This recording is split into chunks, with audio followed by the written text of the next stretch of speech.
जब भी आप किसी से फेमस पर्सन जैसे कि सर रतन टाटा, मुकेश अंबानी या इलॉन मस्क के बारे में पूछें कि ये लोग इतने सक्सेसफुल क्यों हैं, तो ज्यादातर लोगों का जवाब यही होगा कि वो बहुत ज्यादा इंटेलिजेंट हैं। लेकिन एक रिसर्च के अकॉर्डिंग हमारा IQ यानी कि इंटेलिजेंट क्वोशिएंट हमारी सक्सेस में सिर्फ 20% ही मैटर करता है और बाकी का 80% इस बात पर डिपेंड करता है कि हम अपने इमोशंस को कितनी अच्छी तरह से हैंडल कर पाते हैं। ऑथर डेनियल गोलमैन का कहना है कि हमारा IQ फिक्स्ड होता है, जो कि हमें हमारे जन्म से ही मिलता है और जिंदगी भर सेम ही रहता है। तो हम अपने IQ को तो आसानी से चेंज नहीं कर सकते, लेकिन हाँ, हम अपने EQ को बढ़ा सकते हैं इमोशनल इंटेलिजेंस के बारे में सीख के, जिससे आप अपने इमोशंस पे कंट्रोल करना सीख सकते हैं, जो कि आपकी लाइफ की सक्सेस में 80% अफेक्ट करता है। तो पहले ये समझते हैं कि इमोशंस असल में होते क्या हैं। इमोशंस एक तरह के स्ट्रॉन्ग एनर्जी होते हैं जो हमें इमीडिएट एक्शंस लेने पर मजबूर करती है और हम अपनी डेली लाइफ में 80% एक्शंस अपने इमोशंस के अकॉर्डिंग ही लेते हैं। इसीलिए अपने इमोशंस का यूज करके सही डिसीजन लेना हमारे लिए बहुत जरूरी है,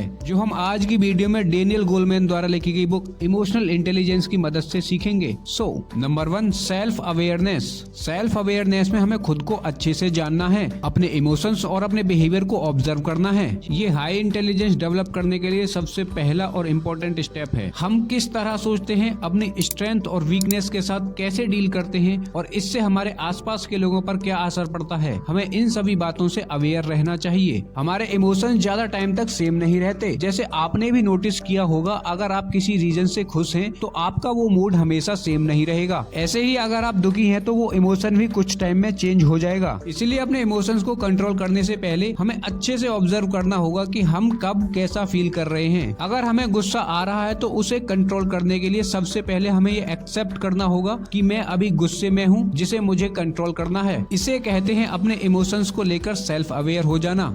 number 2, manage your emotions. Her feeling की अपनी एक इम्पोर्टेंस और वैल्यू होती है। अपने इमोशंस को मैनेज करने के लिए सबसे इम्पोर्टेंट है कि आपको पता होना चाहिए कि किस वजह से आपके इमोशंस चेंज हो रहे हैं, क्या रीजन है जिसकी वजह से आपका माइंड डिस्टर्ब हो जाता है। सब रीजंस को अच्छे से समझने की जरूरत है। फिर उन इमोशंस को कंट्रोल करने के लिए हम अपने आप को पहले से रेडी कर सकते हैं। आपका गोल है अपने इमोशंस को बैलेंस करना, ना कि उन्हें अवॉइड करना। अगर आप सैड फील कर रहे हैं, आपका कोई काम करने का मन नहीं है, तो इसका मतलब ये नहीं कि आप वेट करें कि जब आप वापस से हैप्पी फील कर रहे होंगे तब काम करेंगे, बल्कि आप अपने इमोशंस के साथ कंफर्टेबल होकर वो काम करो जो आपके लिए करना सही है। जब आप किसी चीज को लेकर परेशान हो रहे होते हो तो उस सिचुएशन को कंट्रोल करना आपके हाथ में नहीं होता और उससे आपको anxiety disorder, stress, overthinking, panic attacks आने लगते हैं, जो आपकी मेंटल हेल्थ को अफेक्ट करता है। अगर आप अपने इमोशंस को मैनेज नहीं कर पा रहे हैं तो आप बार बार एक ही चीज के लिए चिंतित रहोगे और ये वरी टू वरी साइकिल चलती रहेगी। इसीलिए अपने इमोशंस को मैनेज करने का सबसे बेस्ट वे है कि अपने इमोशंस के साथ कंफर्टेबल हो जाओ और कोई भी डिसीजन लेने से पहले खुद से ये पूछो कि क्या वो सच में आपके लिए सही है या आप अपने इमोशंस के बेसिस पर ऐसा डिसीजन ले रहे हो। Number 3, recognising emotions in others. जितना ज्यादा हम अपने इमोशंस के बारे में अवेयर होंगे, उतने ही अच्छे से हम अपनी और दूसरों की फीलिंग्स को समझ सकते हैं। हम देखते हैं कि बहुत ही कम लोग अपने इमोशंस को वर्ड्स में एक्सप्लेन करते हैं, तो वो लोग अपने जेस्चर्स, बॉडी लैंग्वेज और फेशियल एक्सप्रेशन से अपने इमोशन को एक्सप्रेस करते हैं। किसी इंसान के इमोशंस को समझने के लिए ये जरूरी है कि हम फोकस करें कि कैसे वो अपनी बातों को एक्सप्लेन करता है, न कि उस पर कि वो क्या एक्सप्लेन कर रहा है, क्योंकि किसी भी इंसान के नॉन वर्बल एक्शंस के थ्रू ही हम उसके इमोशंस को पहचान सकते हैं। दूसरों के इमोशंस को समझने के लिए ये जरूरी है कि पहले हम उनकी बातों को ठीक से सुने, न कि सुने बिना ही सॉल्यूशंस बताने लग जाएं। दूसरों की जगह खुद को रखकर उनके पर्सपेक्टिव से उनकी सिचुएशन को देखें, उनके नॉन वर्बल एक्शंस पर फोकस करें जो वो अपने वर्ड्स में एक्सप्लेन नहीं कर पा रहे हैं। Number 4, handling relationships. किसी भी रिलेशनशिप को मेंटेन रखने के लिए जरूरी है कि आप दूसरे इंसान के इमोशंस को समझने के साथ साथ 2 और skills, self management and empathy पर भी फोकस करें। इन सब सोशल एबिलिटीज की वजह से आप और लोगों के साथ भी होने वाले इमोशनल एनकाउंटर को डील कर सकते हैं और लोगों को इंस्पायर भी कर सकते हैं। जितने ज्यादा लोगों से हम इंटरेक्ट करते हैं, उतने ही हमारे इमोशनल सिग्नल्स लोगों तक पहुंचते हैं। जो लोग अपने आसपास के लोगों को समझ के उन्हें इजी और काम फील करवाते हैं, उनके इमोशंस को समझने की कोशिश करते हैं, वो सोशली काफी एक्टिव होते हैं। तो अगर आपको ये वीडियो अच्छी लगी हो तो वीडियो को लाइक और चैनल को सब्सक्राइब करके हमारा उत्साह बढ़ाएं और बेल नोटिफिकेशन को ऑन कर लो ताकि आप आने वाली वीडियोस को मिस न कर पाएं।